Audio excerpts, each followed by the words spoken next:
bespoke radio for the masses. Headline edition, July 8, 1947.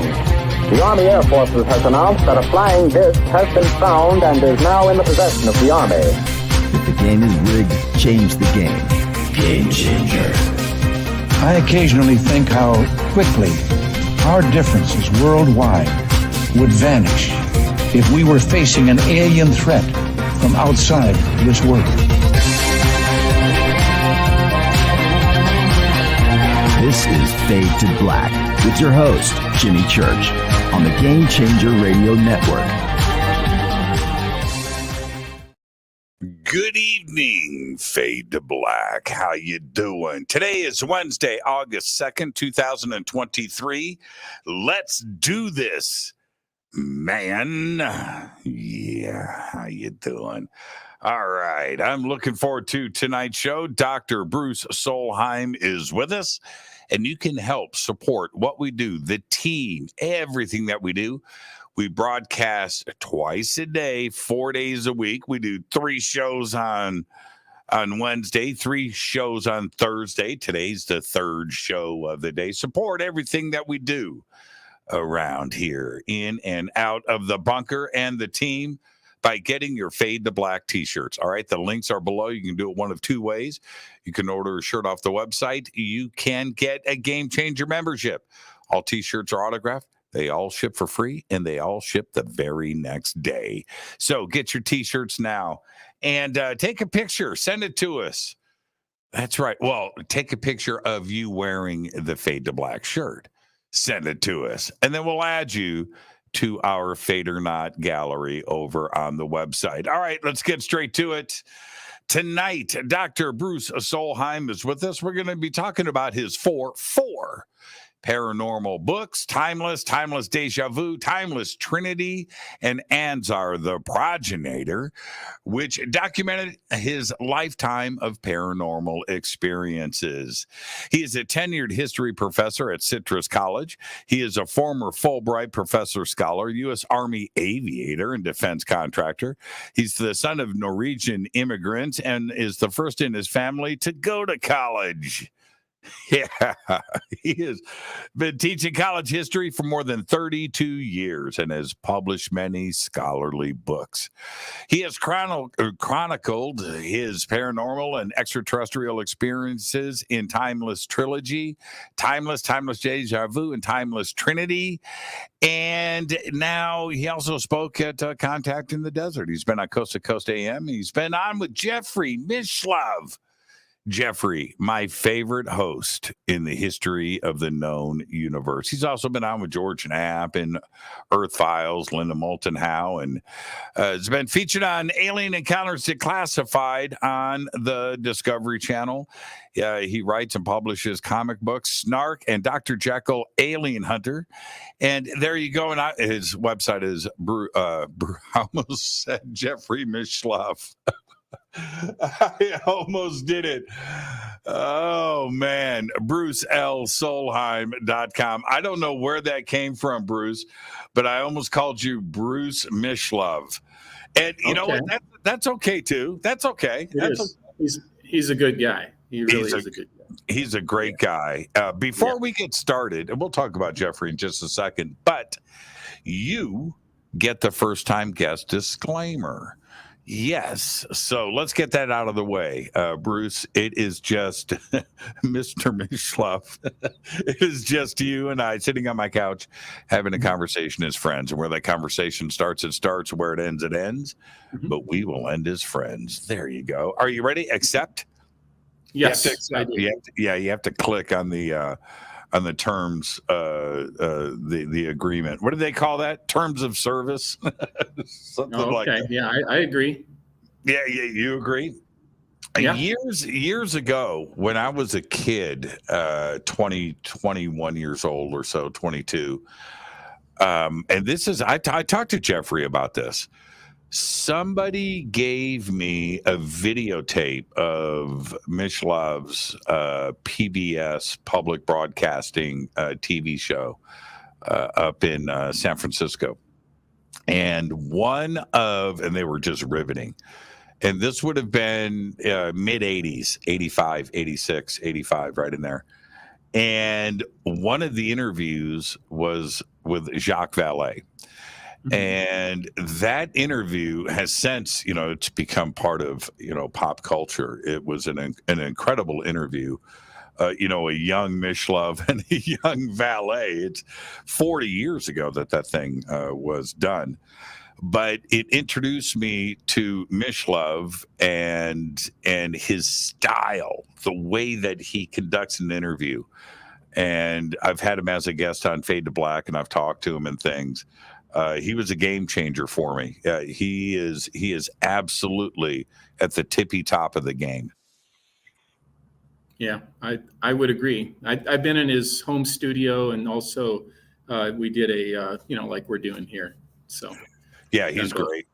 He's great, and he's been at it forever, man. I mean, forever. And I think that I've been in the game for a while now, and I have. But Jeffrey Mishlove, man. It's like the third or fourth time I've heard his name come up this week. It's weird how the universe works like that. And for you to be a tenured professor, and I've talked to a lot of tenured professors about what I'm about to ask you. Does dipping your toes in the water, or maybe even swimming in the deep end of the pool, does it ever concern you in your professional life, or now that you're tenured, it doesn't matter, but maybe before that, have you ever, does it become a consideration? Well, yeah, it has to. I didn't come forward until 2018. So, that was pretty deep into my career and after my tenure too, because I just felt that it would be, I would be, laughed out of the school or forced into early retirement, or, there's a lot of fears there. And I had actually tried to approach one of my colleagues probably around 2001 or so, and told her about, the progenitor, Anzar the Progenitor. And she just looked at me, and I thought she'd be a good one to approach because she was an anthropologist and she studied ancient religions and people. I thought, okay. And she's kind of she was Icelandic, I'm, from Norwegian stock, that's where my parents are from. So I thought, okay, I'll have a connection here. I told her, and I even showed a drawing that I'd done of him from the vision I'd had. And she just looked at me and she said, "You're a pretty spacey dude. You know that, Bruce?" And I thought, okay, they're good. That she just gave me a sign that it's not time. The time is not right. If she doesn't want to talk about it, then I didn't know anybody else at the college who would. So I just kept silent. And it wasn't until my good friend that I grew up with in Seattle, Gene Thorkelson, he passed away. And a month after he passed away, he came to me in a vision and told me the time was right to tell my stories. And after that, I started writing the trilogy, the Timeless. He even gave me the name of the book. He said it should be called Timeless, because where he was now in the afterworld was there was no past, no future. Everything was happening right now. Everything is just happening all at the same time. So he said, "Why don't you call it Timeless?" And I said, "Okay, that sounds great." And he was an actor, so I always like to mention his name because I feel like he's over my shoulder all the time saying, "Hey, tell him my name." So, and what was his name? Gene Thorkelson. So real good Norwegian. Yeah, from Seattle. We're from Seattle. So, what an amazing word progenitor is. Mm-hmm. And for those out there that may not know the definition, and once you do, you'll start throwing that in conversation, because it makes you sound really cool. Progenitor is a heck of a word. What is a progenitor? Okay, so the progenitor is a person who started everything. Progenitor. Yeah, I pronounce it progenitor, but I use English as a second language. I always tell my wife that, and she says, "Oh, come on, give me a break." But I really did grow up with Norwegian first and then English. But anyway, I say progenitor, but it could be progenitor. Maybe, it depends.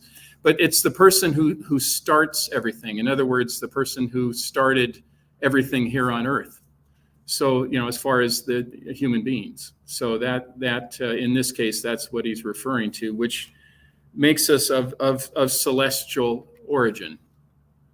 And that's the whole concept. Right. It's the source. Yes. It's the original. It's the original. The OG. Right? The original OG, yes, of this whole star family that we are. Yeah. That's exactly right. And so let's back up a bit here. And did you said you had Norwegian parents? Yes. Did they have their own experiences too, as well? Is this something that you grew up with? Well, my parents, my mom was very psychic, so I grew up with her teaching me how to, we'd hold a deck of, we'd have playing cards and we'd read each other's minds. We'd practice telepathy, and she was very good, and she taught me. We could get a very good hit rate just doing that. And until my dad walked in the room and he would tell us to put the cards away, and that's not something that he was interested in, or I think it actually frightened him, which was probably the only thing that frightened him, because he was one of those deadliest catch Alaska fishermen. He was a carpenter. They lived in Norway during the Nazi occupation. He was in a labor camp during the war in Norway, and so he wasn't afraid of much, but he didn't like paranormal stuff. But my mom did. So she kind of protected me, we'd put the cards away because Dad got upset. And then when Dad walked away, she'd wink at me, so then we'd do it again another time. So she really helped me understand what she had passed on. I guess genetically, perhaps, I would guess there's a genetic component.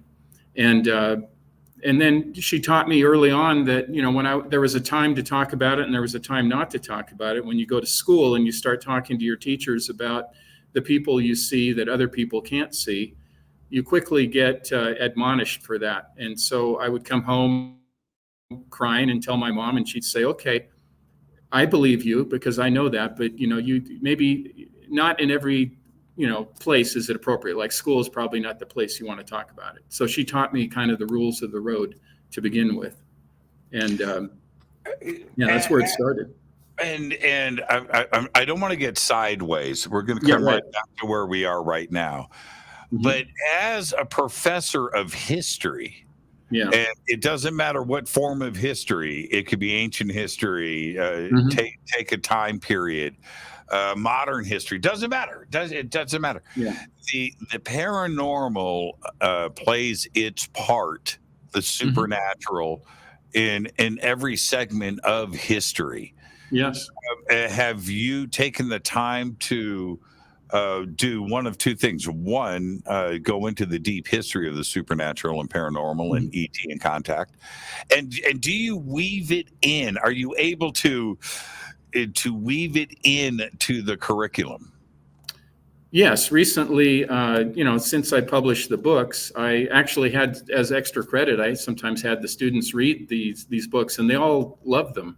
There were a couple that were a little, I can't read stuff like that. I think it's evil or whatever.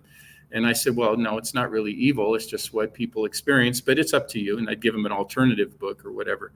But I also talk about in class, the part of U.S. history, like, the history of spiritualism and in the 1800s and all that. So, I weave it in here and there.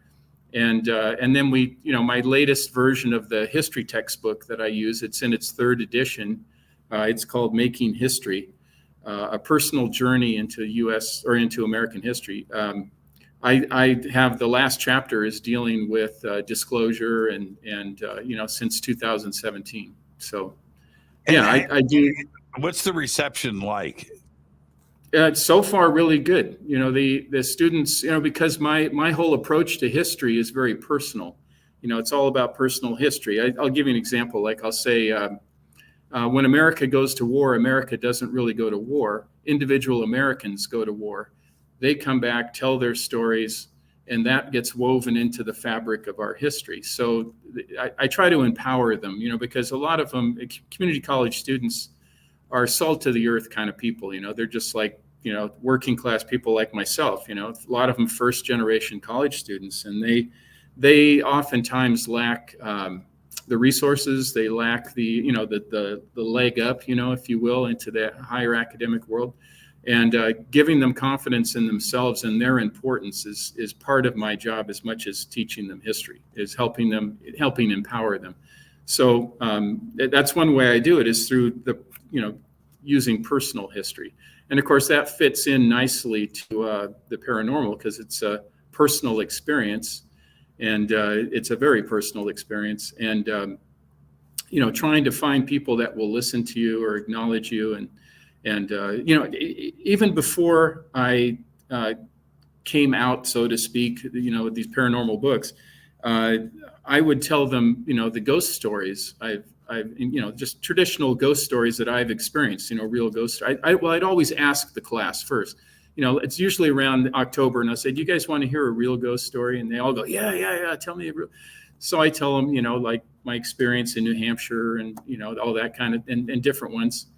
And they loved it. They always, and they wanted to hear it from me. So I guess I was looking for more, support that I can really tell my whole story. And when Gene came to me in that vision, he just said, "It's time." And in 2016, yes, that was the time. It was perfect timing, and we see where we are today. And so it's a big part of what I do, and it fits in perfectly, and the students love it. So, and who doesn't love a good ghost story?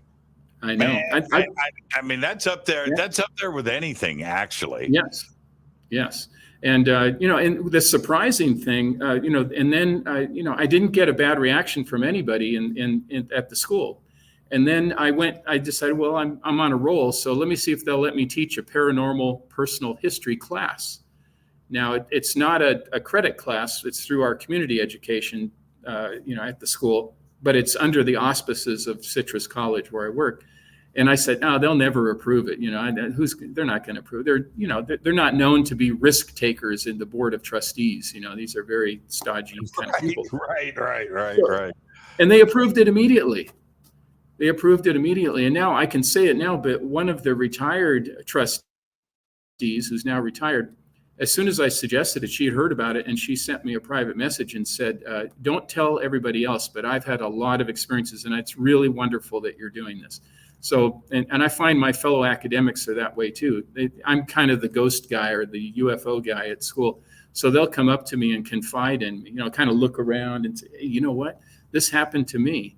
And what do you think of that?" And I said, "Well, it's happened to a lot of people. I think it's great. You should explore it more and talk about it." Well, I can't really talk about it, but So, but they feel safe. I guess I'm safe to talk to. Yeah, you never know. It's so interesting how you can never tell who's just going to surprise you and step up. I did a conference a few months ago, and the representative from the mayor's office, former mayor of the city that we were in. So anyway, she's loose. Right? She's loose. She's around people that are cool. Mm-hmm. And she gets up on the mic. She says, "I couldn't believe it." And she gave me an award or a citation from the city, right? Yeah. And so she's up there, and I'm holding this thing, and I'm listening to her. She goes, "Well, me and my husband, we saw a UFO." And I was like, "Oh, here we go." Right. Yep. But she was in her comfort zone. And today, and she told us the story, right? I think she told us a ghost story too. But today you can do that, right? And today's a different world, man. But it's changed a lot very, very quickly. Yes, but it has. Do you think that most? Right? It's kind of hard not to believe in ghosts. Mm-hmm. Right, because our grandparents did, and our great grandparents.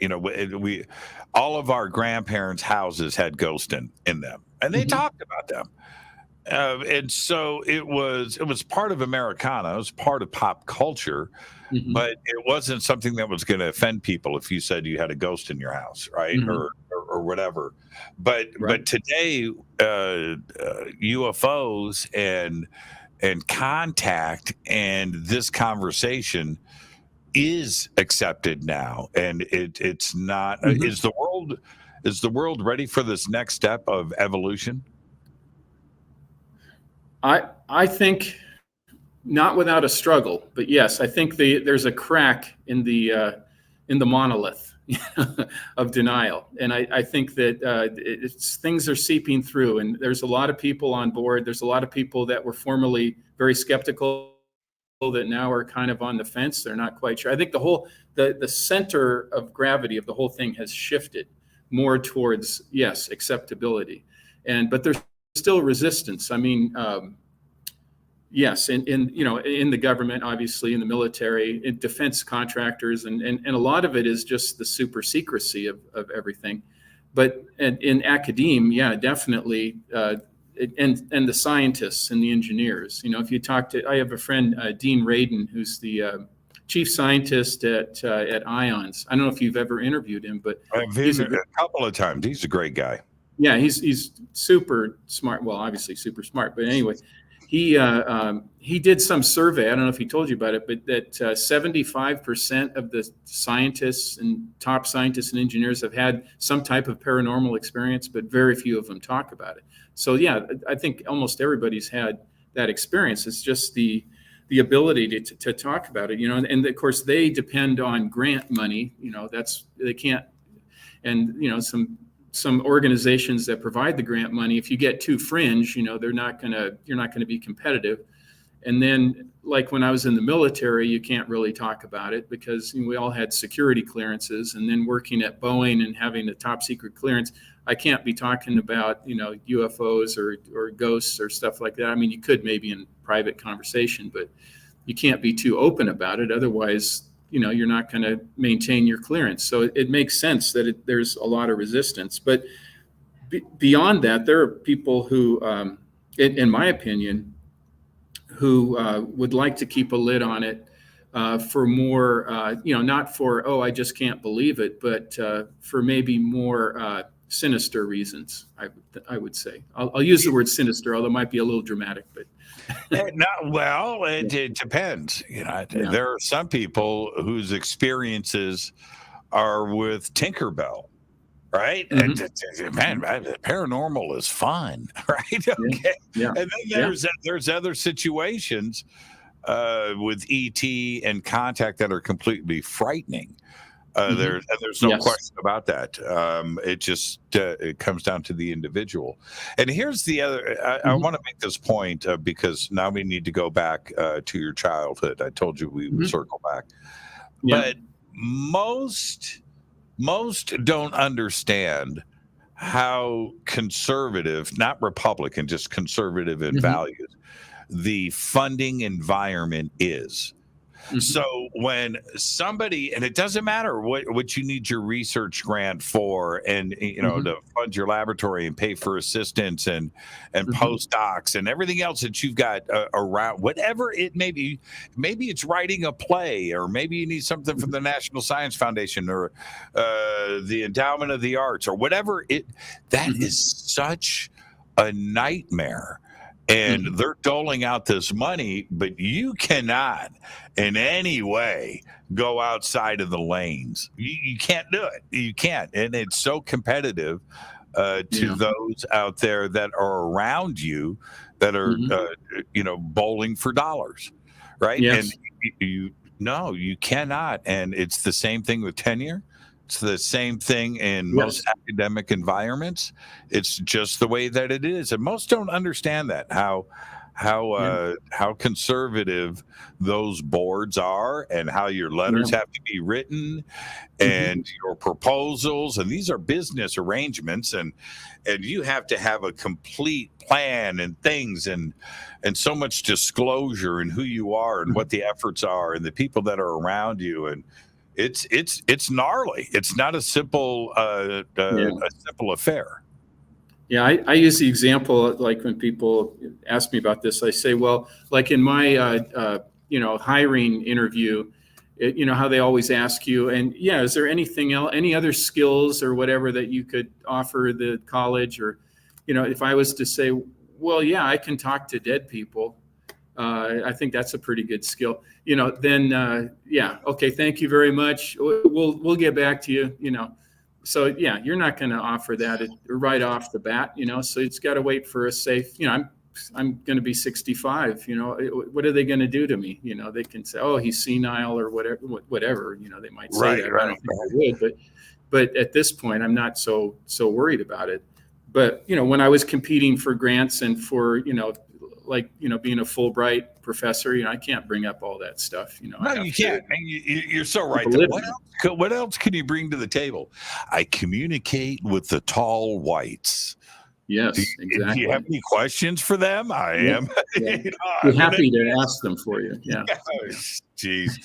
Oh man. Okay, so let's back up.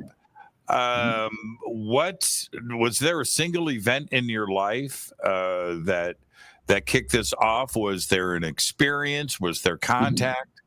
Tell us about that. Yeah, it all started. I can trace it back to like 4 or 5 years old in northern Norway, where my parents are from. We were visiting my grandmother on a remote island, 200 miles above the Arctic Circle, and it was winter time, and I got very sick suddenly, and my whole body kind of stiffened up. My legs, my arms, my neck. I couldn't move my head, and my friends helped me home. And my grandmother had this little bed in her kitchen. And they laid me in this bed, and the relatives, we're related to everybody in that village. They come over and they start saying, "Oh, this is what happened to, Uncle Sven when he got polio," and they're just scaring, the heck out of my parents, my grandmother, out of me, because I realized, oh, this is serious, and I was crying, and I kind of cried myself to sleep. Well, then when I woke up, there was this bright, only way I can describe it is a bright, warm light in the ceiling of my grandmother's kitchen in that old house, which, by the way, my brother and I still own this old house and farmhouse in Norway. Anyway, there was this bright light in the ceiling, and all of a sudden I lost all my fear. Felt like I was protected, and I felt like there was somebody there. I couldn't really make out a form, but it was there in the ceiling. And then I went back to sleep, and I wasn't crying anymore. And when I woke up, my mom and my grandmother were there, and I woke up and I was jumped out of the little bed, and I was fine. I could move everything, move my head, everything. And I said, I'm fine. And I told them I saw this light, and my grandmother and my mother both looked at each other, and they said, that was your guardian angel. And it was a miracle. It was a miracle. You were healed by a miracle. And from that point on, I think it opened up a door that my mom then started to nurture. It opened up a door to a whole other world. And I mean, little kids are naturally kind of psychic anyway, but this really opened up the aperture for me. And I accepted that, that's what it was. And then things just started happening. From that point on, kind of randomly, but frequently, everything from, yeah. Well, so that was kind of the start of it. Yeah, that was the start. Like what kept happening? Any kind of paranormal thing. Like I had friends that I played with that were invisible to everybody else. That were, a lot of kids say they have, invisible playmates, but I had 2 of them that were very unique. And one was about my age. His name was Johnny. And then there was this older man, probably in his 30s, and his name was John. And they were with me whenever I was outside playing or whatever. And I would tell my mom about it, and she accepted it. And I played with them. And John didn't really play with us. He just kind of watched me and Johnny play. But, that type of thing was going on. And then in 1964, we had this backyard that kind of went up a hill. And we lived just about a quarter mile away from a Nike missile site in Seattle. And which were nuclear sites that we used to, defend ourselves against the Russians if they were to come over. And I lived right next to one. And so on the hill above our house was another house that these were Norwegian people too. And I used to go up there, and they would babysit me every once in a while. Well, this guy, as it turned out, was a child molester. And I always felt uncomfortable there. He didn't do anything to me, But I knew there was something wrong with this guy. Even a 6-year-old kid knew that this guy was acting like a kid. He would try to give us me and other kids in the neighborhood, he'd try to give us little Dixie cups with a strain. He said it was juice, but it smelled funny, so I didn't want to drink it, even though he'd said drink it, and I said no. But other kids did drink it. He'd hide in the closet and have kids go into the closet with him, and I said no, I don't want to do any of that. So what happened was that one evening, my window of my bedroom faced the back of our house towards that house. And I saw this, like a hologram. And it was, I didn't know at the time, it was Ansar. It was this non-human intelligence that had appeared in kind of holographic form. And then I was able to communicate with him. And I remember he looked kind of frightening. He was like a typical kind of, had a upside down teardrop shaped head with the big eyes, and he said, you shouldn't go to that house anymore. And I said, why should I? I remember, kind of like arguing with him, saying, well, you look like a monster. Why should I listen to you? And he told me, I might look like a monster to you, but the real monster lives in that house. You should never go there anymore. And I listened to him, and I said, I won't. And I said, well, what do I tell my mom? And he said, don't worry about it. She'll understand. If you just tell her you don't want to go there, she won't make you go there anymore. And I did, and my mom never said anything about it. I can't remember if I told my mom about it or not, or I just accepted it. But that was, now when I think back, that was my first contact with this non-human intelligence that I came to know as Ansar. I didn't know his name was Ansar till later. I just know it was a strange experience like that. And it was a kind of a rescue.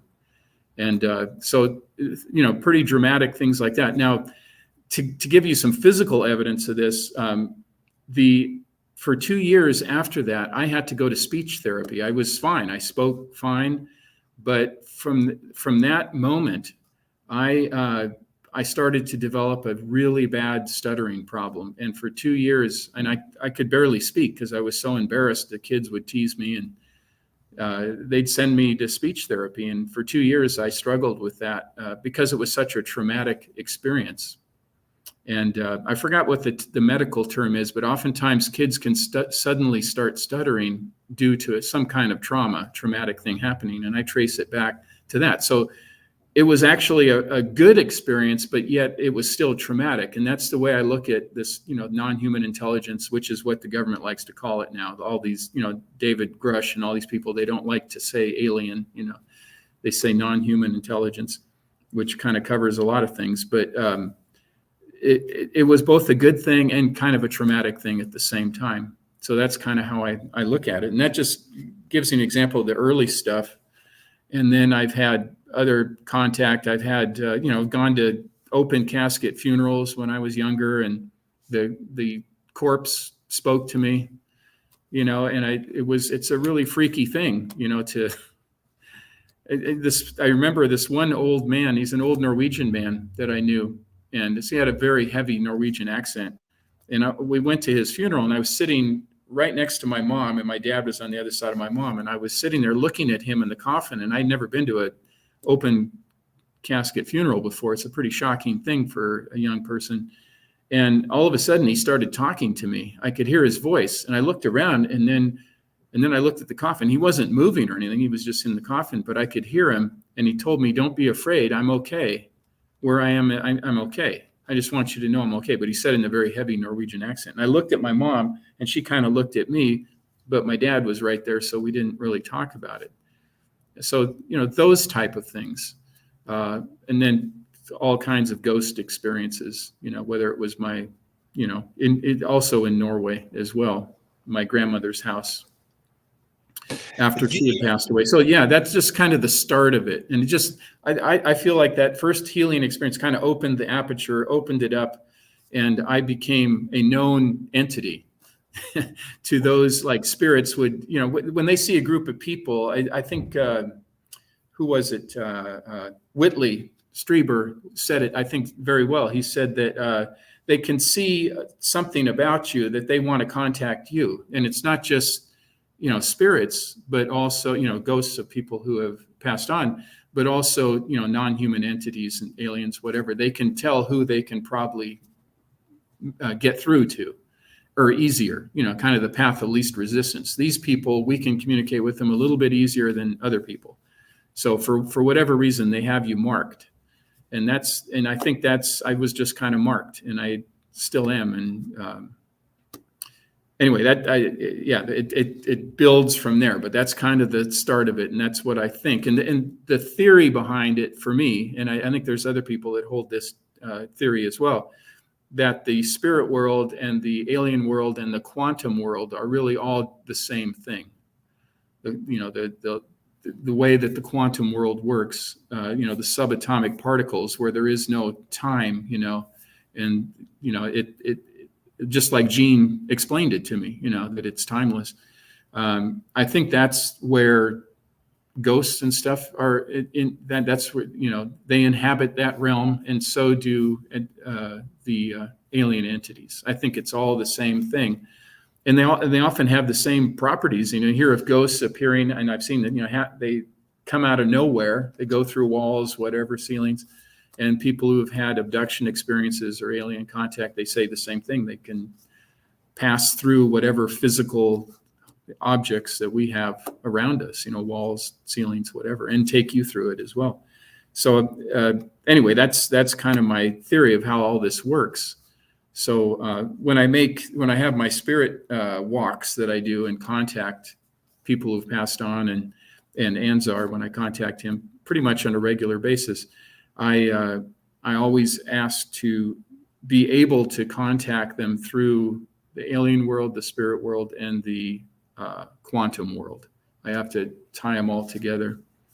With protection, because you mentioned that this is a scary thing. So I always ask for protection, because if you don't ask for protection from whatever source you want to get protection from, you're opening up your radar dish to everything, good and bad. And there's some bad stuff out there. Believe me, there's some really bad stuff. So the fascinating thing to me is, as humans, we are able to think about and question, I love the word ponder, the extremes. Yeah. We are able to think about and support it with math, which is another crazy part of this, the very, very smallest of the small, and all the way over, right, the two extremes, to the edge of the universe. Right, the biggest of the big. And we actually think about this and run numbers and image and measure, and that's crazy. And you look at the smartest mammals, on this planet. Octopus, octopi, dolphins, right? Dogs, cats don't count. Dogs and things, you're supposed to laugh. Monkeys, right? Orangutans, do they, we don't communicate with them necessarily, but do they think about these things? Do they think about death? Do they... Yeah. Do they wonder about what exists outside of their world, right? It's just crazy that we could be the only species on this planet that does that. Yeah, I think that they communicate in different ways. I mean, since I've been, since this experience, I mean, I've had, well, especially you mentioned cats, but I seem to have. I had a very special cat when I was growing up, and he was involved in some of these experiences with me. So they have like 1 foot in that world all the time, I think, and other animals do too. I think that it's been acknowledged with dogs, and people who live in haunted houses, the dogs won't go to certain parts of the house. They kind of know where this stuff is going on. And, they have 1 foot in, they see it or they feel it or sense it in whatever way they sense it, maybe in many different ways.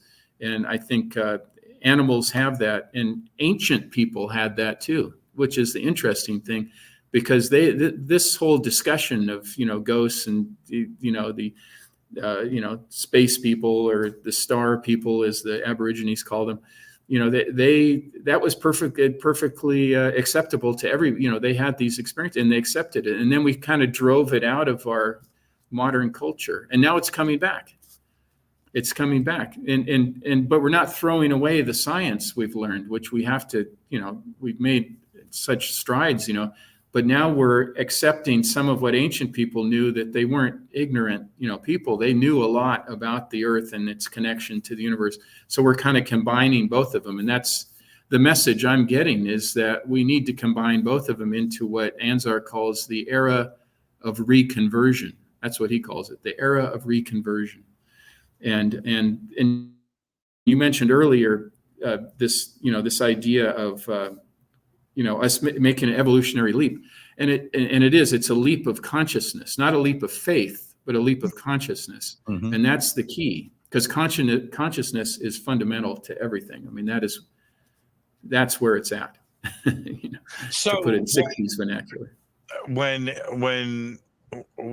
you were told not to go into the freaky dude's house, right?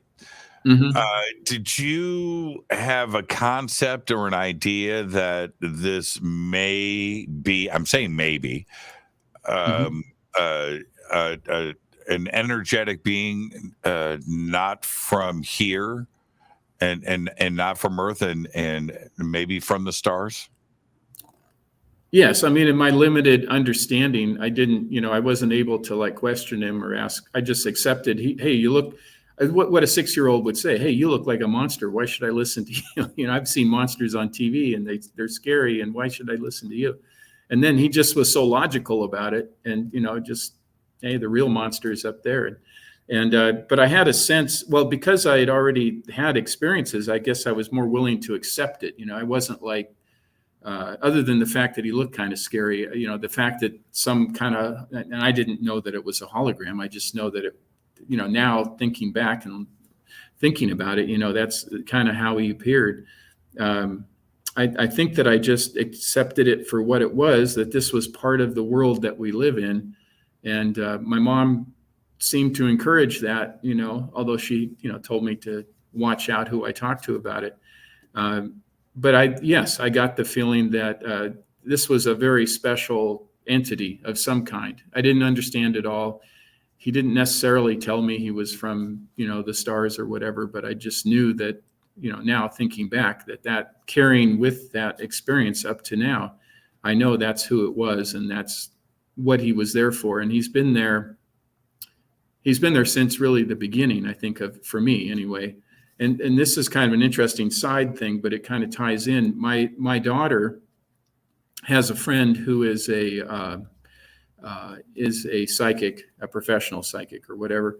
And the first time my daughter met him, before she even started talking or knew who really she was or who I was, he said, "Your dad has some kind of ET connection.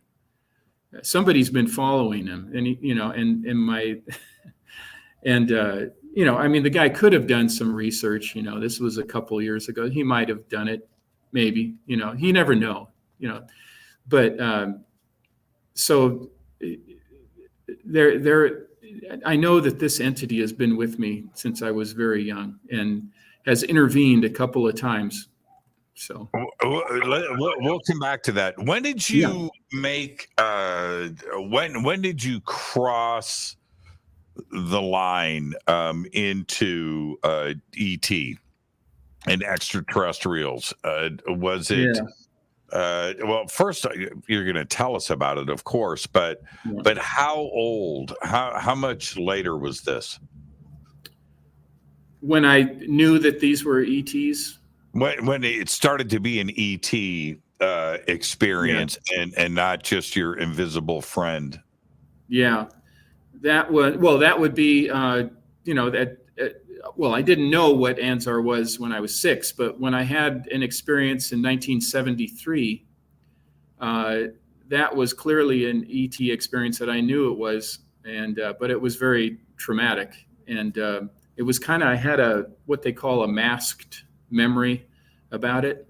And part of it, what I remember is my normal memory, and part of it was uncovered in a regression therapy too. So kind of a combination of the two. And that was in 1973. So you were 15? Yeah. Okay. And what happened? The memory I had was that my aunt and uncle were visiting from Norway, and they were staying upstairs. I had a room downstairs, and in the middle of the night, this was Christmas Eve. I remember it was Christmas Eve. All of a sudden, I saw my aunt in the doorway, and it was just weird that she would be there. And but then when I really thought about it, it wasn't really my aunt. It was something that kind of looked like my aunt, but then the face began to morph. And this is where my cat comes in too. And as soon as this morphing face thing that kind of initially looked like my aunt morphed into something that looked like it looked kind of like a reptile, a reptilian, And my cat, who always slept on my pillow next to my head, jumped up and ran off the bed, which is what cats do when they get frightened. A dog will sit there with you and protect you, but the cat will go save itself, right? Typical but he did cat. warn me. Yeah, typical cats save themselves. Yeah, save themselves. So that's how it started. Yeah, with that. So what happened next? Yeah. Was what was revealed is what you're going to do. Okay. Just so I can understand.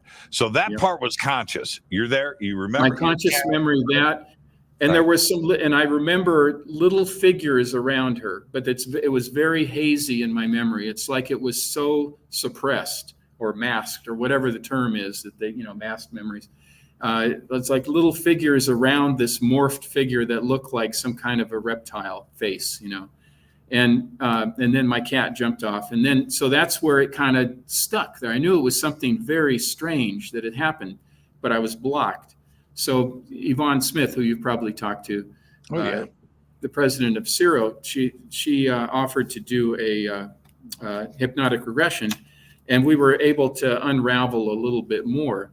And then it all started flooding back. I mean, after the first session, she said, okay, if you remember more stuff, then, write it down, let me know. And it became clear that was a reptilian type of ET, that the little guys around her were the little grays or little, what we would call the little grays.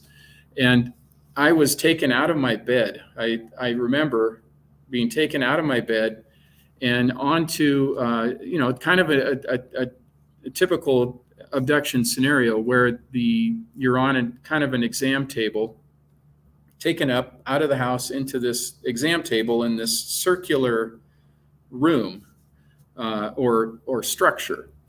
And at that point, I remember I had like a not a harness, but like something, a clamp around my head, like some kind of clamp. And it hurt. And the little guys, who I'd seen in my room before were now around me. And then the reptilian guy was gone, but this insectoid was there. And the way I described him is he kind of looked like a cross between a Jerusalem cricket and a praying mantis. That's what he looked like. And he was some kind of medical person, and or medical entity.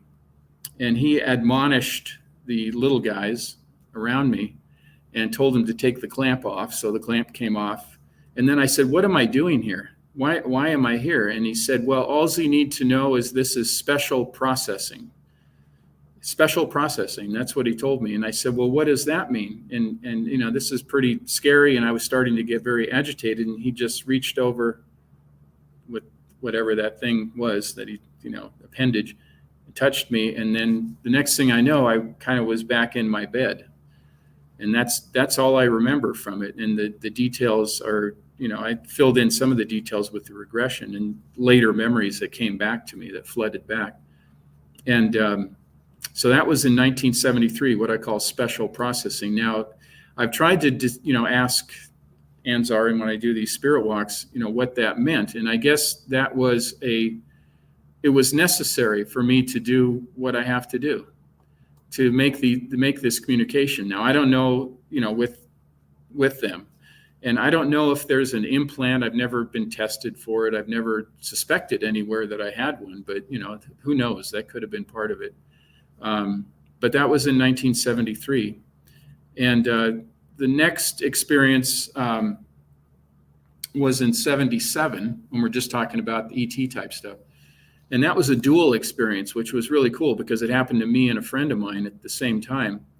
And we were on a road trip to, we were actually going to Salt Lake City, but we only got as far as the wilderness in Idaho, a place called Black Pine Peak, which is a perfect name for something weird to happen, right? So we drove off the road. We couldn't find the campground. It was really dark. We pulled off to the side of a dirt logging road, and we just were sleeping in the car.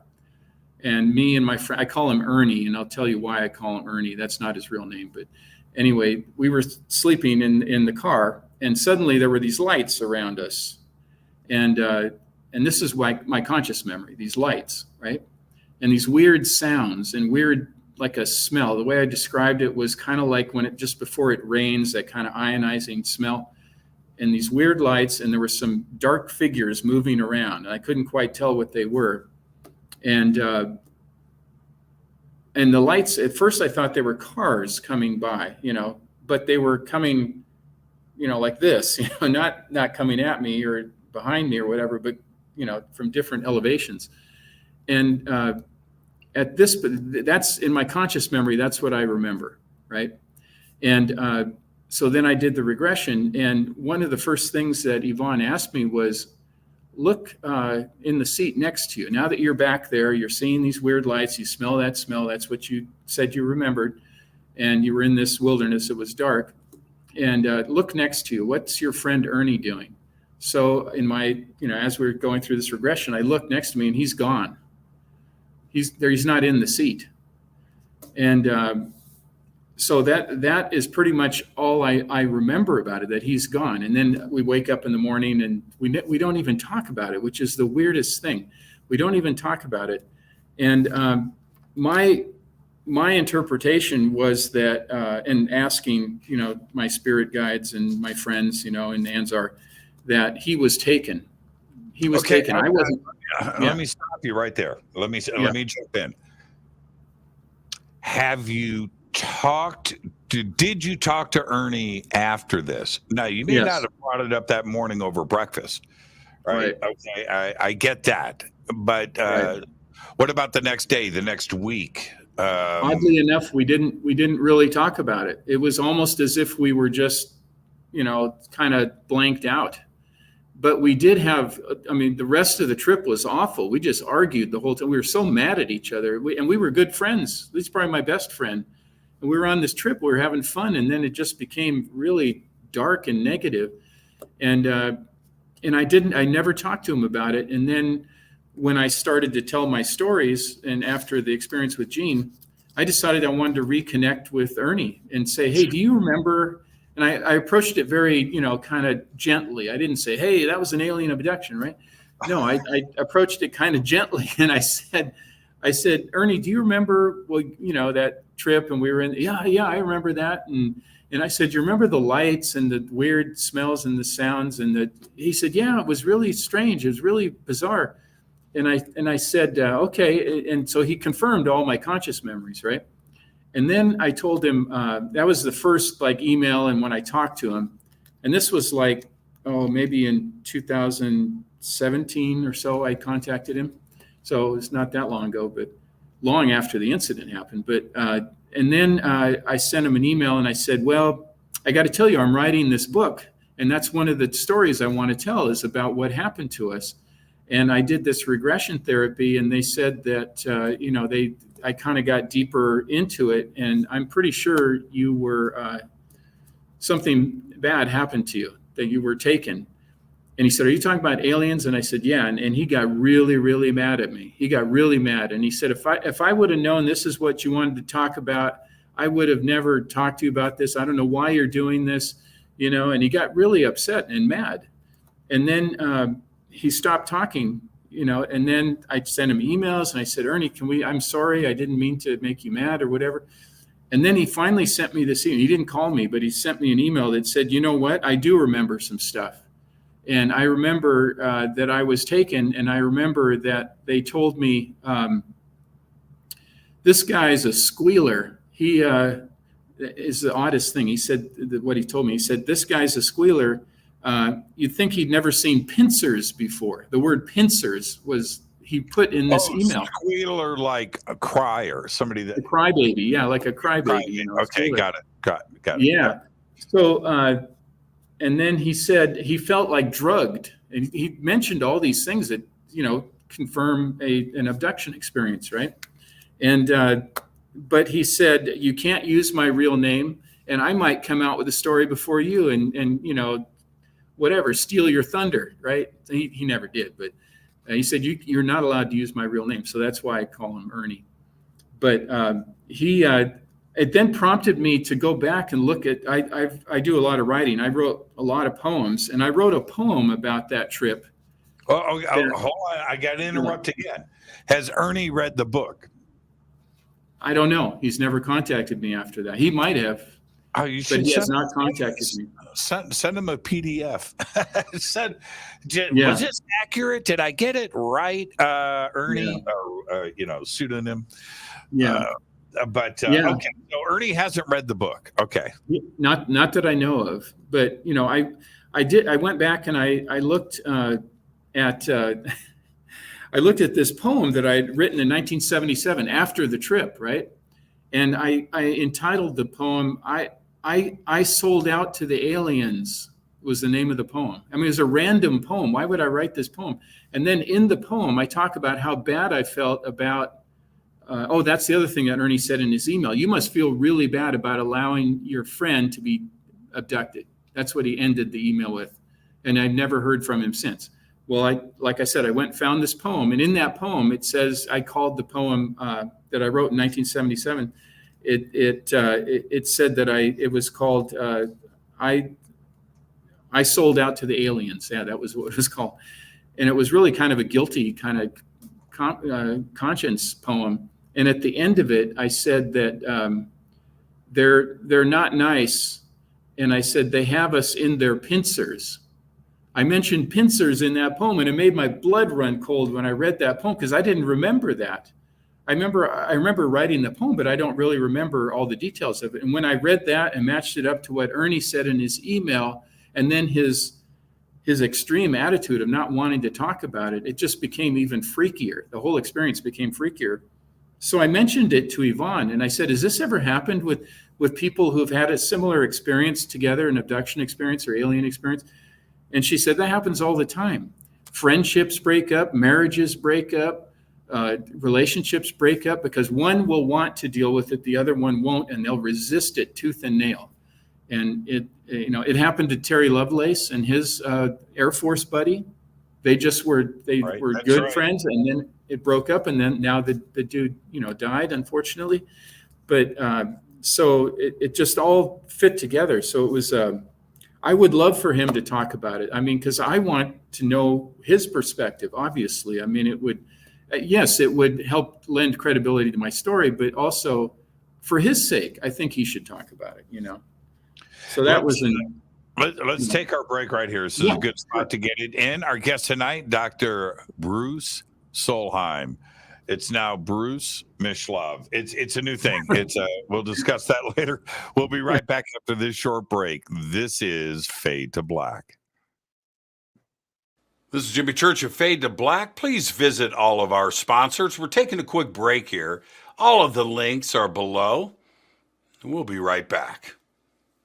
Join us November 10th, 11th, and 12th, 2023 as Disclosure Fest Foundation and Fade to Black Radio presents Stairway to the Stars, a Human Origins Science and Technology Expo, live at the Luxor Hotel and Casino on the Las Vegas Strip. With live talks, lectures, and workshops by world-acclaimed researchers and authors. This is Jimmy Church, by the way, and I'll be your host all weekend long, featuring topics like human origins, ancient technologies, indigenous indigenous teachings, workshops, a mass meditation, yoga and sound healing, music, and so much more. Don't miss our intimate sky watch and meteor shower over the infamous Area 51 airspace in Rachel, Nevada, with special surprise celebrity hosts guiding us through the night. Also introducing our Disclosure Fest VR Starship area with dozens of rides. You've got to check it out. This event will sell out. For more information and tickets, please visit disclosurefest.org. Hi, everybody. Jimmy Church here. Very special announcement, and that is we are shipping Fade to Black t-shirts again. It's been almost 2 years. We did a full upgrade to the website, so you can head over to jimmychurchradio.com.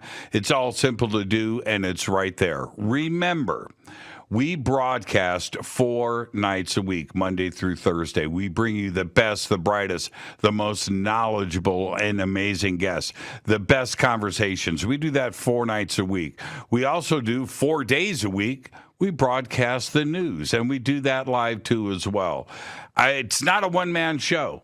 I do it with website support. I do it with producers. I do it with writers and artists. All contribute to the show. The best way to help support what we do here is with the Fade to Black t-shirt. And you can get your Fade to Black t-shirt one of 2 ways. First, go to jimmychurchradio.com, order a shirt. It's really that simple. You're going to get a tracking number, it's going to get shipped, and it's going to get autographed. The second way to get a shirt is with a Game Changer membership. Now, the Game Changer membership not only includes a free t-shirt, but you get a private email to me. You get unlimited commercial-free downloads. You have full access to the website, and everything includes free shipping, and everything is autographed. So help support the show. Get your Fade to Black t-shirt today. The links are below. You can just go to jimmychurchradio.com, and it's right on the website. So there you go. I'm Jimmy Church, Fade to Black. I'm so excited that I just have one thing to say. Go Backley Tappy. River Moon Coffee, makers of the Fade to Black blend. Truly the best coffee on planet Earth. Just visit rivermoonwellness.com or their Amazon store. It's all simple to do. You can check out the Fade to Black blend, the Game Changer blend, or any of their Black Moon Wellness products. It's the only coffee I drink. It is the best, and it's Doc. Again, rivermoonwellness.com.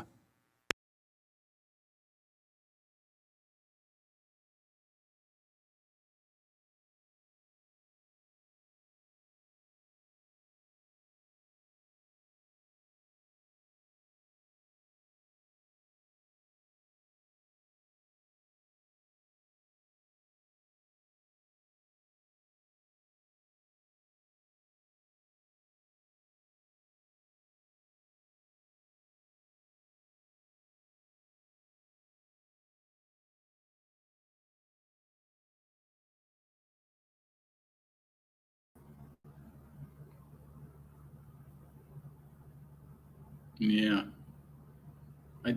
I don't hear you, Jimmy. I had myself muted the whole time. I didn't hear what you said. Sorry. Everything that I said was the best stuff ever. I bet it was. Ever in the history. It was radio gold.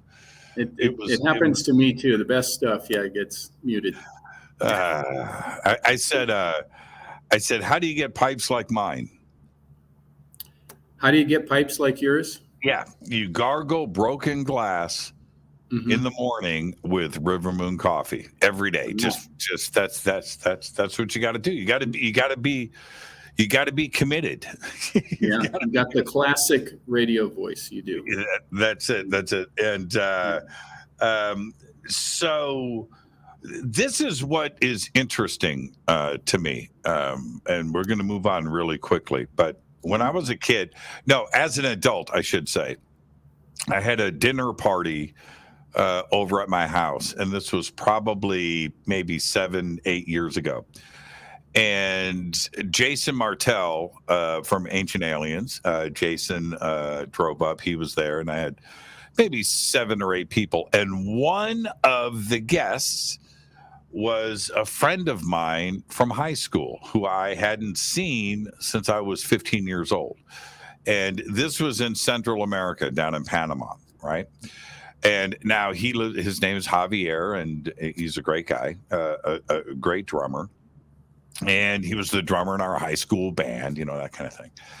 And so he comes over, and we're sitting there at the dining room table. It was great to see Javier, and we're, everybody wants to hear these stories about us, tearing it up down in Panama and things. And then Javier turns to me and he goes, "Hey man, do you remember that flying saucer that we saw?"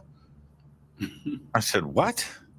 And he goes, "Yeah, man, we were all out. It was you, me, Alan, and Rocky and Bill White, and our circle of friends, right? Our normal group.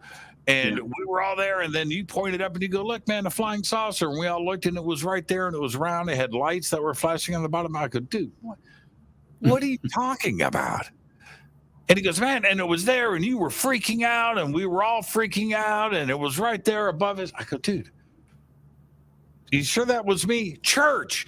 It was," and I swear I don't remember a thing. Oh, wow. Now, I don't. I would like to say that and I recalled it, and no, I can't even imagine it into reality. And I've had people that I've told that story to, Bruce, much like you and your experiences, where some people have said to me, "Hey, man, that was an abduction, right? and you should get that regressed." Now, I don't want to regress it because I don't remember any of it.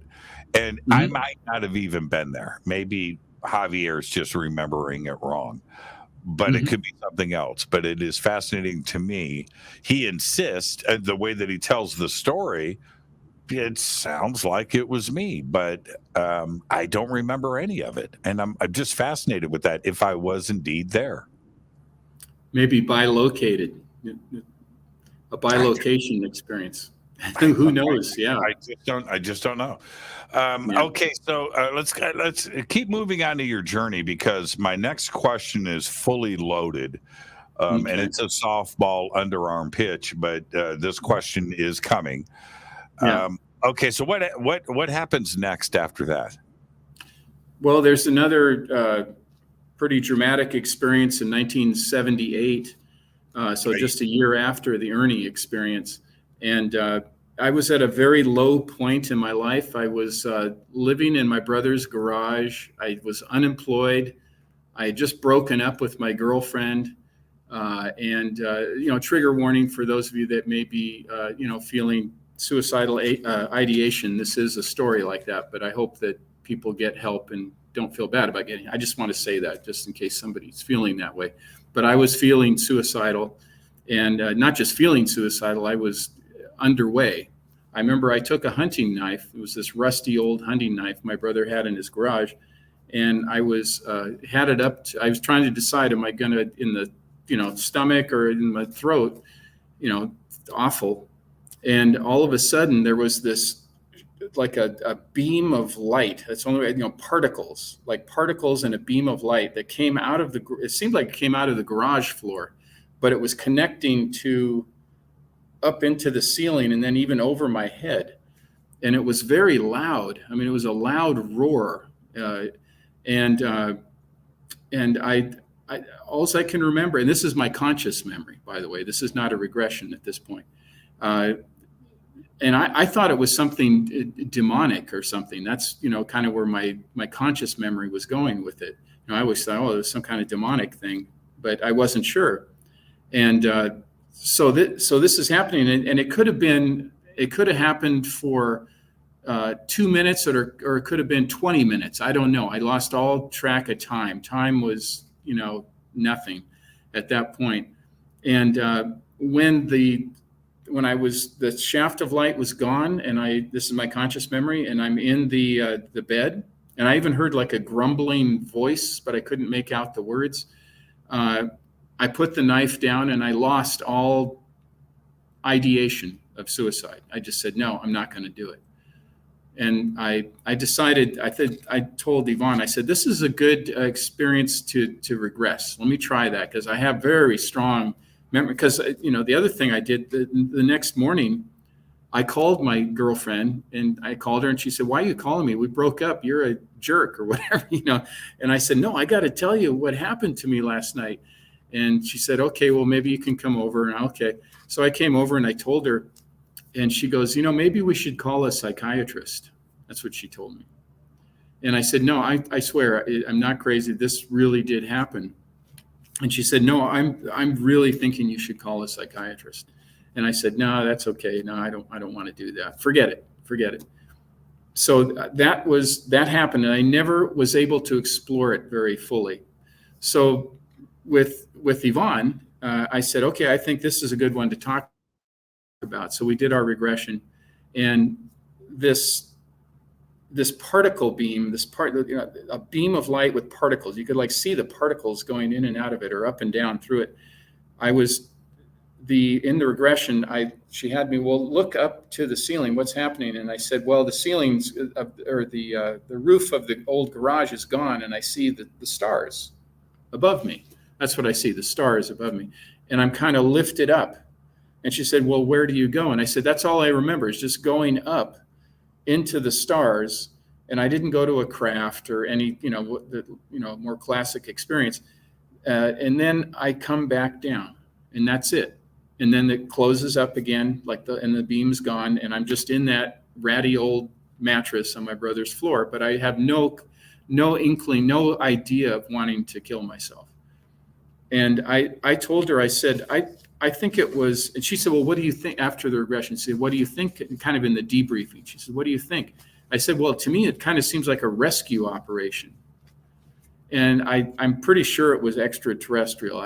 It wasn't demonic. Obviously, the demonic forces would want me to kill myself, So I've always thought of it as a rescue operation. And later I confirmed it also during my spirit walks. I always talk about spirit walks, but anyway, that's another topic. But confirmed it with Ansar and some of my other spirit friends like Gene. I said, what was that? And they told me it was exactly that. It was Ansar and friends pulling me out of that situation, rescuing me, bringing me back, because that wasn't my time. It wasn't, not that way. Can I ask you something else? I'm sure the answer is very personal, but yeah. Did it also change you? I understand changing the moment, right? And reversing the ship, right? Making, right. Instead of going right, you went left. Yeah. And I get that. But what about you personally? Did you feel different, and did it change your vision of life? How did it affect you in a general sense? I decided that I needed to have purpose in my life, and I forgot to add, I dropped out of the University of Washington. I dropped out. I was failing, so that was the other added negative thing. I decided I was going to join the Navy after that experience. I said, I'm joining the Navy, and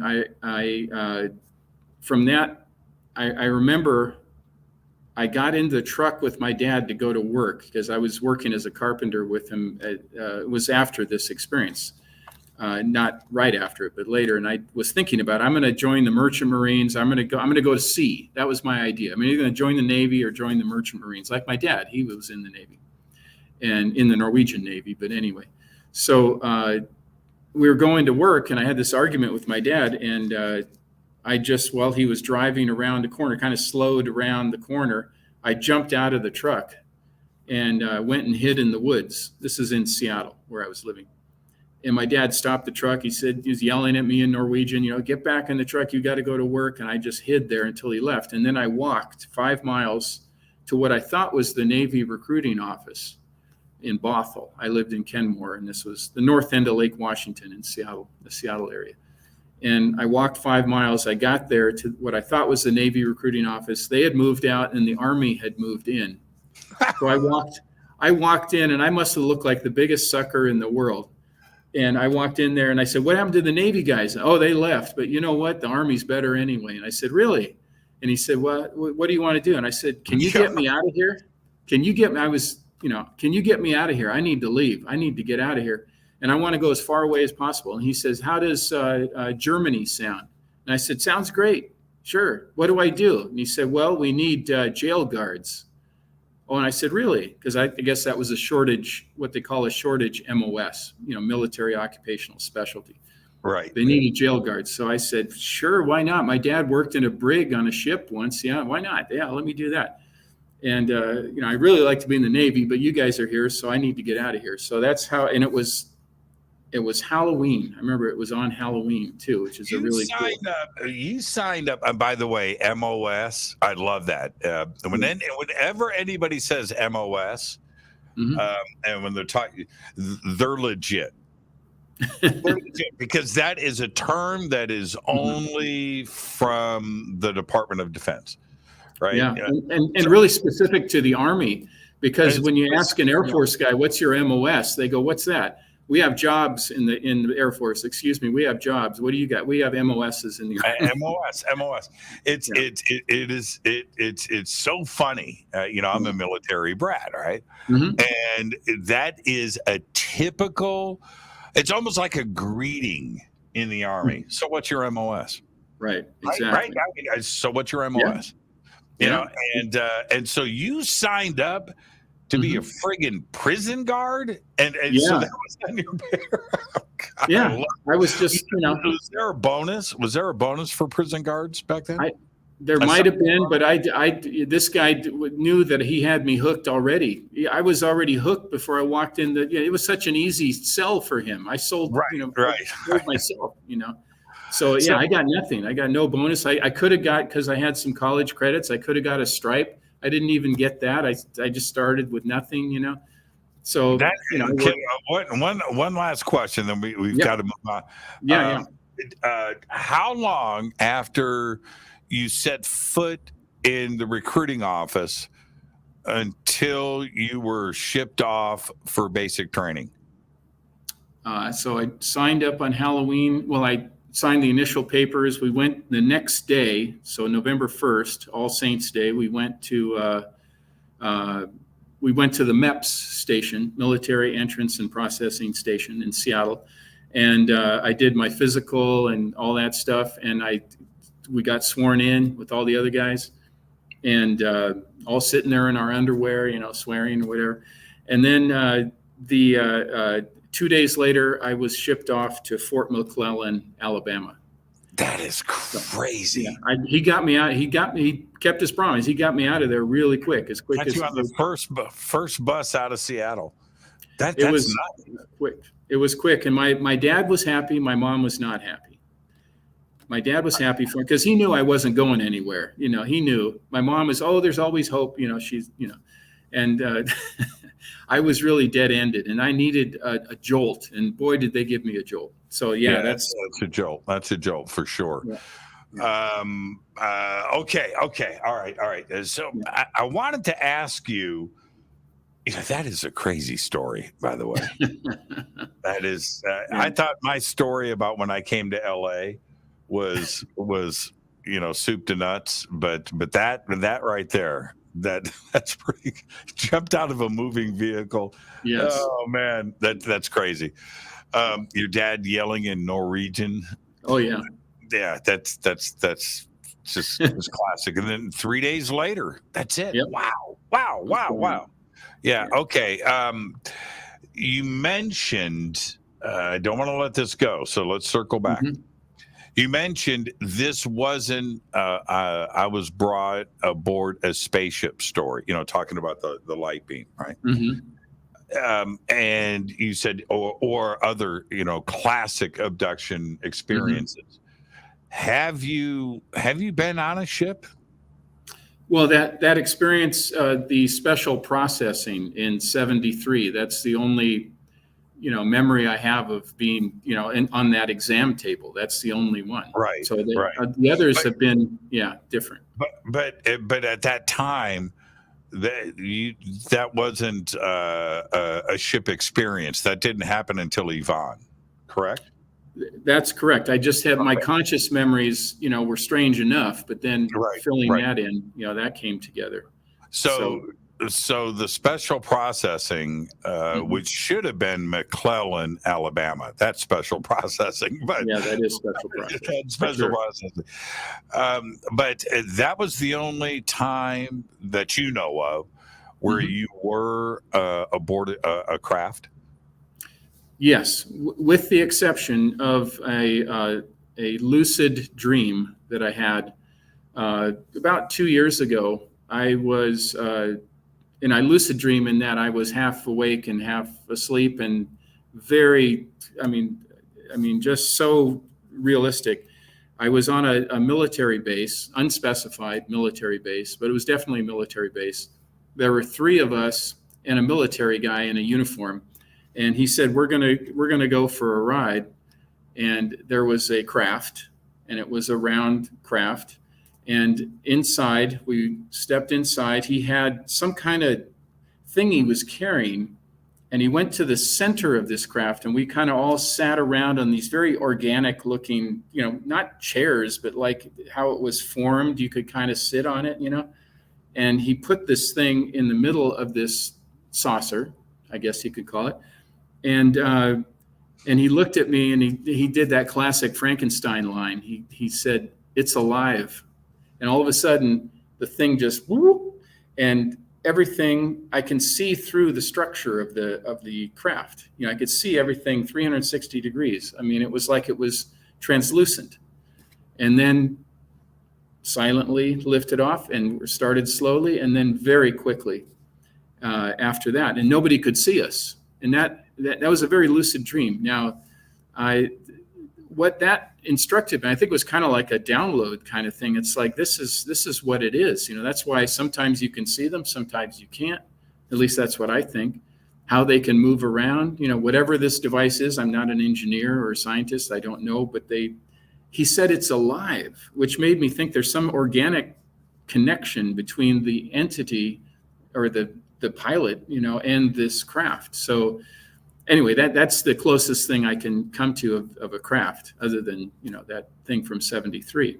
So, and that was a lucid dream, and the other one was a regression. So I wanted to ask you, but I wanted to make this, I wanted to say something first. When I was a kid, this is what amazes me on different Army bases that I lived on.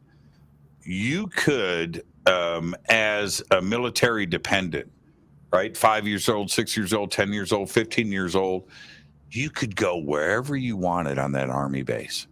MPs and things, just as long as you were you were part a military family, man, you could. I did everything. I went in and out of airplane hangars. I went through motor pools, and man, if I saw a tank, I was climbing on it. Right? Yeah. But I never saw anything crazy. I never did. And as deep as I got into, man, I've been in bunkers. I've had crazy things, climbing radio towers and just trying to get into trouble. And MPs, for the most part, were just 18, 19-year-old kids themselves. Sure. Now, they had heavy military training, but they are there to protect the base from the enemy. We weren't the enemy, right? We're just kids goofing off. But I never saw anything crazy. You went into the military, and did the NHI, did Ansar and the contact continue through your deployment? Well, there was a lot of paranormal activity in Germany, and ghost experiences. Not necessarily any ET or Star Family kind of stuff. With the exception of when I was in the service, was in Germany, an MP, jail guard, got out, was in the reserves, failed in engineering school at Montana Tech, went back into the service, went to flight school, became a warrant officer, And when I was training as a warrant officer, there was one experience that I would chalk up to, paranormal, or maybe even, I need to actually ask Ansar about this because I don't think I've ever asked him, but you're bringing this up and it makes me think about it. I was doing a solo flight in a TH-55 helicopter. It's an old, like almost a Korean War vintage helicopter, very two-man helicopter, two-person helicopter. And we were doing some, just some traffic patterns. And I was about to land. I was coming in, I was on my last leg landing this helicopter, and I lost tail rotor. I lost my anti-torque pedals. They were locked up.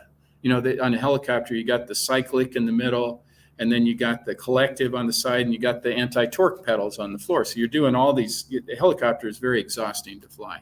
It doesn't want to fly. It wants to fall and break apart. But so anyway, the anti-torque pedals locked. It was like they were locked. I couldn't move them.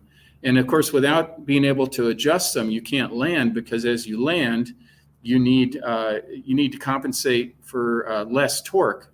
Move your pedals in a certain way so you don't start spinning around like that, because otherwise, with the torque, you'd spin around. So they were locked, and I was going all kinds of erratic ways. And all of a sudden, and I remember this, all of a sudden, and I called in and I said, I'm having loss of, torque pedals, or my anti-torque pedals. And they called out the rescue engine or whatever. And I thought for sure I was going to spin in and auger in and crash. But all of a sudden, it's like everything was fine. And I was able to land. And it was almost, to me, it felt like it was an intervention, another intervention. I think I've been rescued a few times, and that was one of them. Somebody wanted me to live. And because I would have, like I said, augured in, and it would have been bad, because I was just a rookie pilot. I mean, I didn't know everything. I was learning, I was solo, but, still. And when they came down, when they came there, and then a mechanic guy came out and he looked at the aircraft, and I was fine. He looked at the aircraft and he said, I can't find anything wrong with these pedals. It was like they were just fixed, but they were definitely stuck and locked, like I couldn't move them. And I chalked that up to, at the very least, a paranormal experience, but perhaps even a rescue experience involving Ansar. But I haven't confirmed it with Ansar, so I need to. You've now prompted me to want to do that, to ask him what the heck happened, And anyway, so that was a military, other than the paranormal stuff for sure in Germany, ghost stuff and telekinetic stuff and all kinds of weird stuff going on in Germany, but not necessarily any ET stuff that I can remember well, in that time. Now, when you say telekinetic, let's spend. We're almost at the end of the show. We've got about a half hour left, and we've got much more to discuss. In fact, we haven't got to the big softball question that I was talking about earlier. But when you say telekinetic, I live in this house, this home. I live here alone. Okay. All right. Okay. It's haunted. Yeah. But I've made peace with whatever's going on here. But there's been some, you say telekinetic, I would say poltergeist, I don't know, stuff. I haven't been hit in the head, with a Coke bottle or something like that. That hasn't happened. But I've got stuff that moves. And I'm here alone. I don't have any pets. I don't have anything to pin it on, right? I can't blame it on somebody. I can't blame it on my kids. I can't blame it on the dogs. I can't blame it on anybody. Right. So something is going on, but I've just made peace with it. Right? I'm not freaking out, and I've had my conversations. But when you say telekinetic stuff was going on here in Germany, what are you referring to? We lived in an apartment, my first wife and I, and above a Gasthaus, which is kind of like a tavern, but they also have rooms for rent up above it.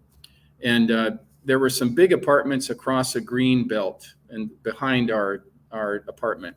And one night I was sleeping there in the bed with my wife, and the dresser, or not the dresser, but the night table was vibrating.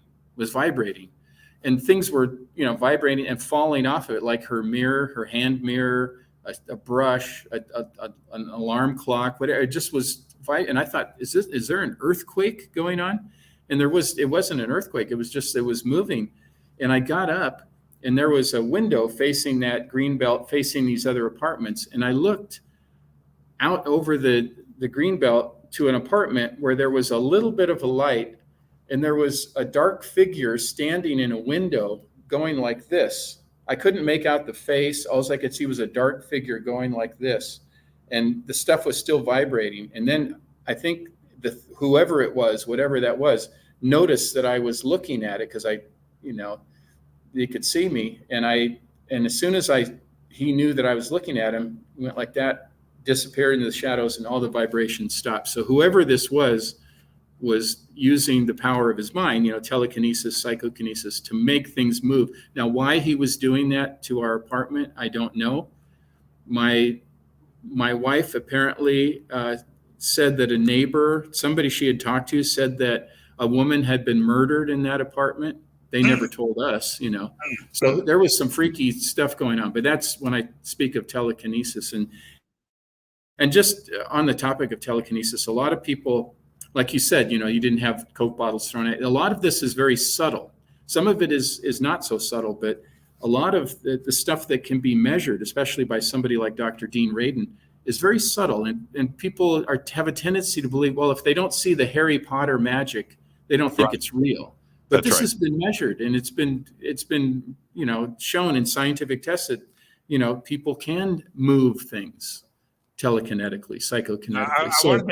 I wanted to ask you, Bruce. Bruce is coming to us from the business center at the hotel he's staying at, and I wanted to ask you that the sales team from Amazon that is sitting next to you over there, are they listening to this conversation?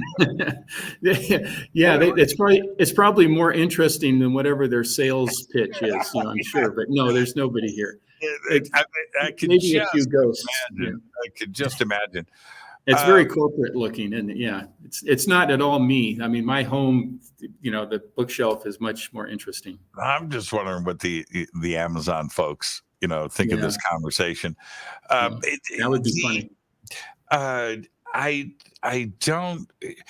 It was probably, and a lot like my house, but it always reminds me of a little bit of the movie, Beetlejuice, where, the ghosts, are moving stuff. Have you seen, tell me you have you seen the TV series Ghosts?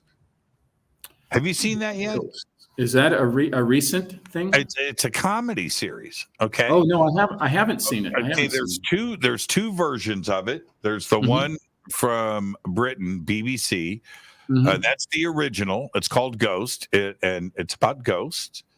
It's funny. It's great. And so you have the British version, which I didn't think I would like because I watched the American version first. And then when I just laughed, and I just watched season 3, season 2. I just finished it.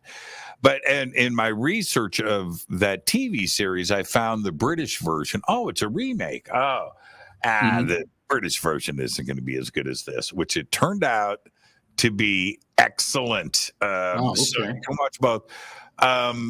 It's about a haunted mansion, and I don't want to give too much away. It is so when you're into the paranormal and the supernatural and things, sometimes it's okay to laugh at ourselves. Okay, go and watch this. It is hysterical, but yet the research into the paranormal and what goes on and how it's dealt with is central to the series. So go and watch it. It's really good. Yeah, I will. Thank you for the recommendation. There's another. Did you see People of Earth? I have not seen that either. I've heard a lot of people at Zero talk about it. Yeah. You cannot. Okay, listen. You can't be a guest on Fade to Black without having seen one of those two series. Okay. But People of Earth is another example of if you can't laugh at yourself, right? People of Earth is written about Zero. Okay? All right. Yeah. It is a group of abductees that get together once a week and talk, right? Okay. Yeah. And they sit in a circle at this church and they tell their stories. And it's so funny. We're not abductees. We're experiencers. Yeah, exactly. Yeah, you got to have the correct nomenclature. That's one of the lines from the show that gets repeated all the time. It's really, really funny. And it's a great comedy series. It's produced by... I've heard about it. I've read about it. And people at Zero have told me, oh, you should watch it. And I will. I just have to make the time to do it.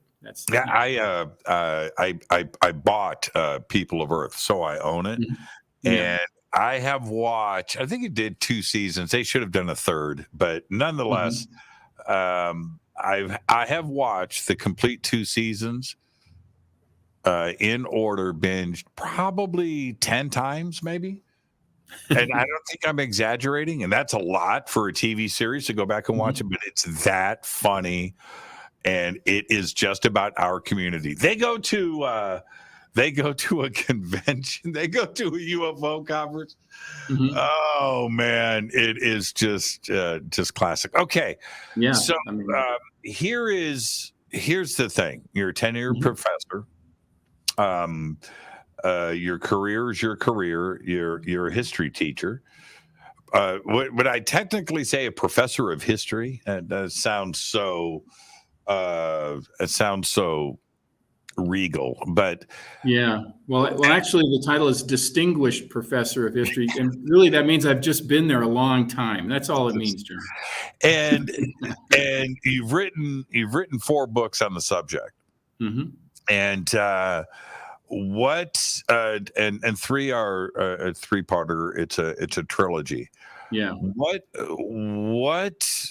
was the event that prompted you to say, okay, now's the time to write a book? Because that's a big step. That's like the big one. Yeah, that was the Gene experience. My friend Gene, who prompted me to start telling my stories, gave me the title of the book. But I'll tell you this: the way I approached it, I still was cautious, even with that confidence booster that he said the timing is right, and the timing was right. I think you would agree. Around 2016, 2017.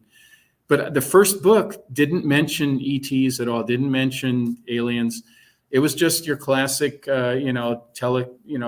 telepathy and ghost stories and stuff like, more of the, I guess, more mainstream kind of paranormal stuff, right? The second book, I went a little bit further. It's like I dipped my toes into it, still cautious. Second one, Timeless Deja Vu, I went a little bit further. The third book, Timeless Trinity, I let it all hang out. I started talking about Ansar. I started talking about ET experiences, the Ernie, experience, and others, special processing. And then, it was a progression of, I just wanted to make sure, okay, yeah, I'm going to do this, Gene, but I'm going to take it, the baby steps at first, and then, go a little bit further. I didn't want to go too beyond what I think Jim Mars called the boggle factor. I wanted to see where that, kind of sweet spot was for this. But things kept happening. Like you said, things are moving pretty progressively, in the last 7 years or so, or 6 years. But with Anzar the Progenitor, I combined my research with my actual journaling from my spirit walks that I take, and I combined them into that book. That's why it's a little bit bigger, and that's where I told it all. There's nothing left out of there, no holding back. So it was a natural progression, and I felt like I needed to do it that way, just for my own self, but also for anybody that was reading to kind of get into the subject. And so that's why I always suggest people start with the first book and then kind of go through it if they can handle it, take it, whatever.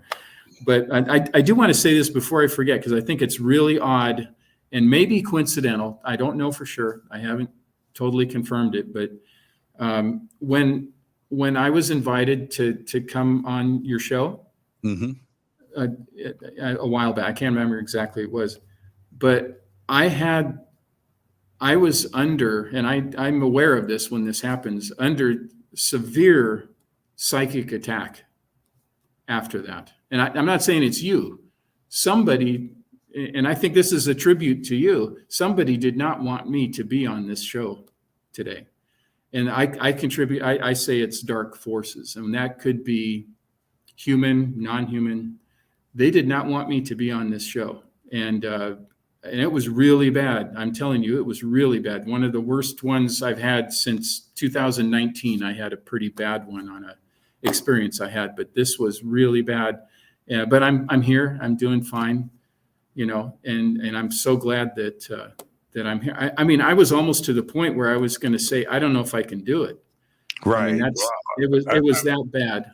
But I have to do it. I mean, I have to do it. I really am fine right now. I'm just saying, I think that shows the importance of what you do, because I'm very sensitive to these things. And somebody did not want us to talk or to meet or whatever. And there could be a very good reason for that. Something that's being said, one of us or both of us talking about something, is something that somebody doesn't want us to talk about. So are you still married? Yes, for the fourth time. Oh.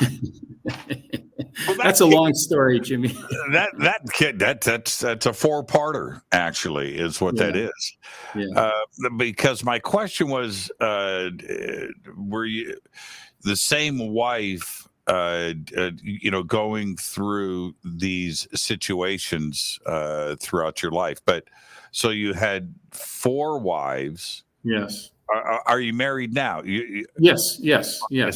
So this is number 5 or number? No, this is number 4.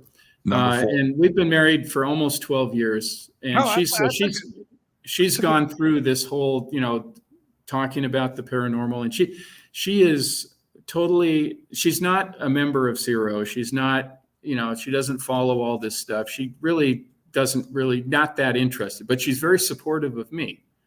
She has her own thing. I'll tell her something remarkable. Hey, this is what I just learned, and I just had this experience. And she goes, okay, that's really cool, but I really need your help in the garage. Yeah, said, exactly.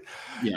Yeah. Okay, alien abductee, it's time to wash the car. Yeah, it's time to cut the lawn. But you know what? It's necessary, Jimmy. It really is necessary, because I can't be, talking about this stuff all the time. I got to do regular stuff, regular guy stuff. The other part to this, and the reason why I was asking, with everything that is going on today, right? And I'm talking, we had a UFO hearing, right? Last week, the week before, crazy town. Yeah.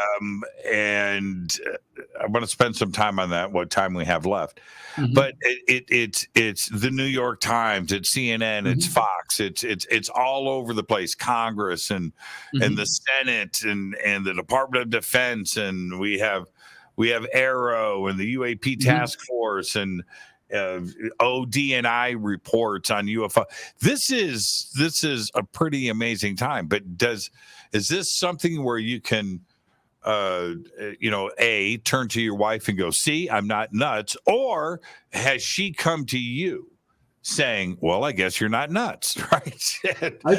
No, it's a good question. And I did mention it to her, and she does acknowledge it. I mean, it's not that she doesn't believe me. It's just, she says, I got so much stuff to do. I really, I can't worry about that right now. You can worry about it for us, and, give me the executive summary or whatever. But, I got to, do this. I got to do that. I got to take care of my mom. I got to take care of my sister.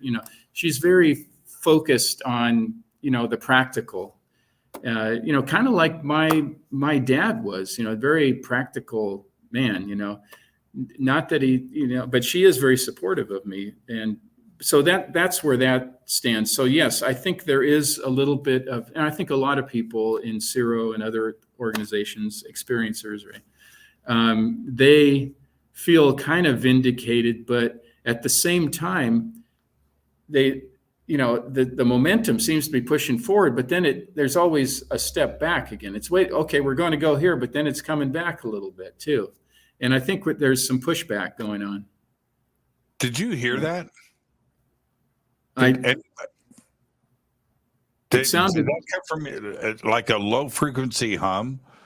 It was something behind me. Yeah, I thought it was a truck, but who knows what it is? Yeah. Okay, so it came from you. It was loud, and okay, at least you heard it, and it wasn't something else. Okay. No, as far as I know, it sounded like a truck gearing down, kind of, but it was a weird. It was a weird sound, I have to admit. What do you make of? Now you've got a list of questions for Ansar. Okay, and one of them, because David Grush swore under oath to tell the truth, and and that's a crazy position, right? In front of a House committee, the House Committee on Oversight. And that's it. You swear to tell the truth, right? Okay. He said that our government is in possession of alien craft, flying saucers. Right. And that he knows the exact locations and the addresses and can provide that to Congress. Right. What do you make of that? And is that something that you can bring up with Ansar? Say, hey man, is one of those yours? Do you know anything about this? Are we in possession of alien craft? Yes. What did you make of that part of the UFO hearing? I did ask Anzar about it in one of my spirit walks, and he said that it is true.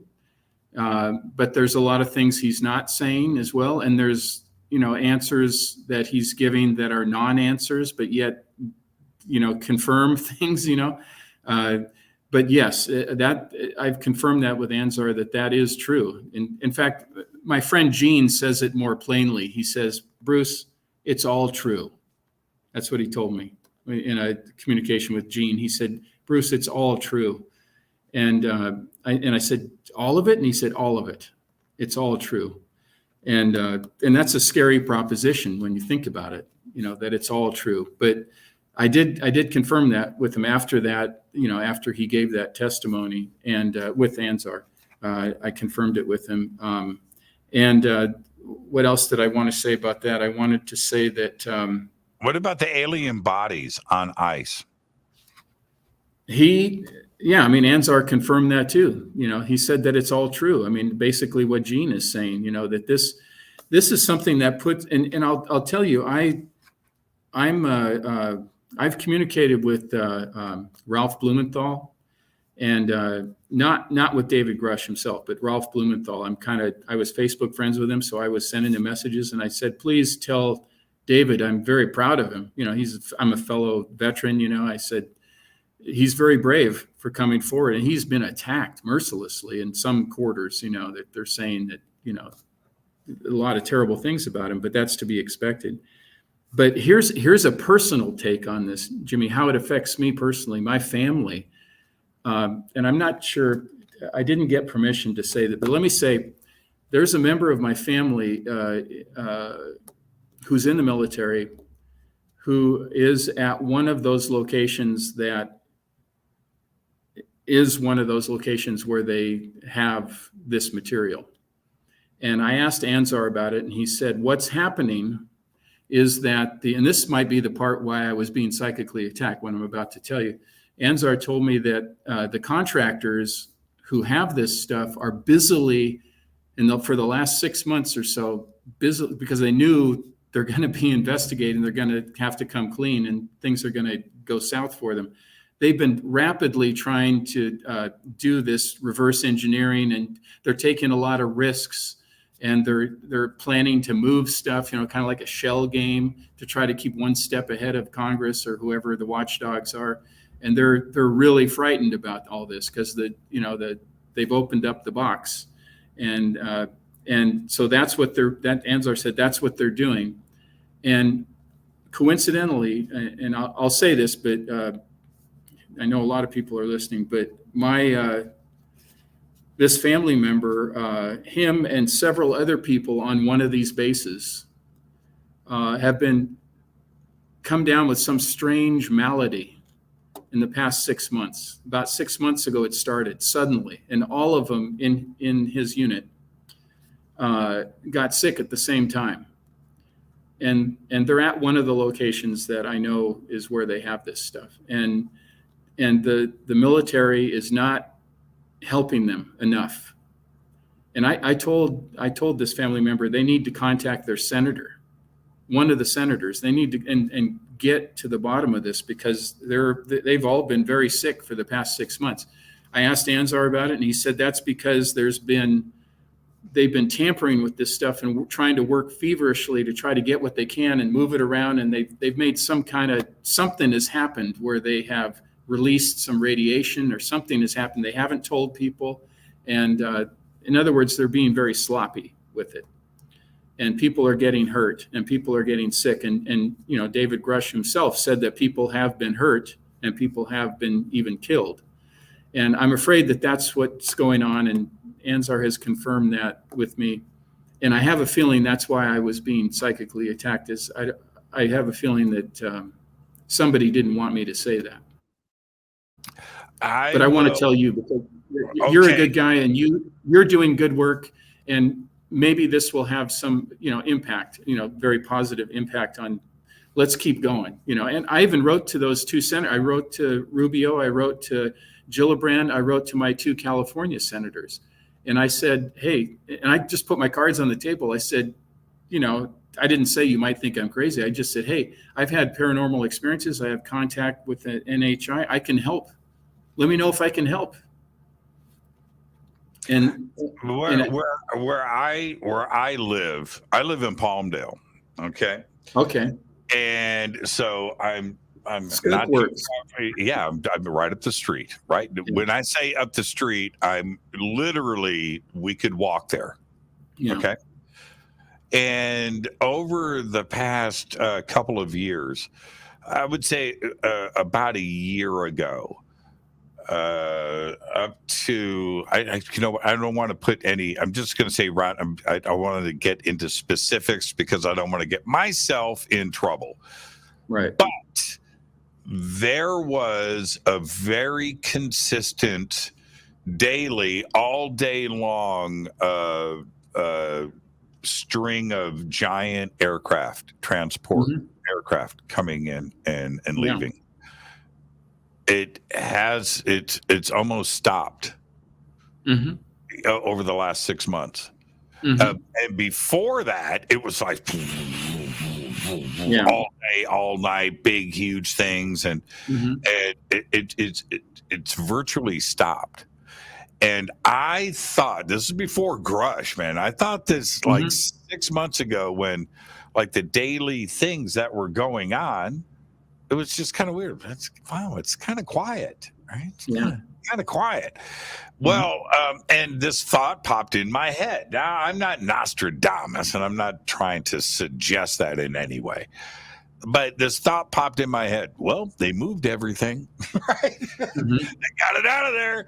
They knew that they knew the search warrant was about to be enforced. And they got it out. And it was just like this one thing. I just kind of laughed about it. But now I'm not so sure that I was actually, that far off the target. I'm thinking maybe, I mean, if they had anything there, and we all know the rumors, Lockheed has heard the same rumors and probably giggled about it. They know we have it. But now I'm not so sure. Maybe the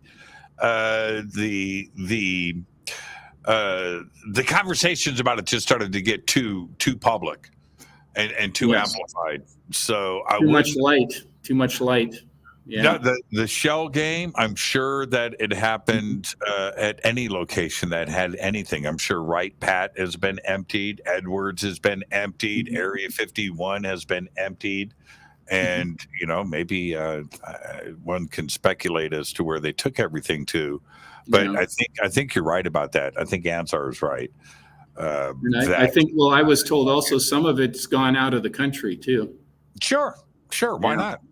And you know, they have plausible deniability. They kept saying the military is not in possession, or the government is not in possession of these material. You know, I've heard them say that. And I say, well, what about private corporations? Are you including, they're under government contract.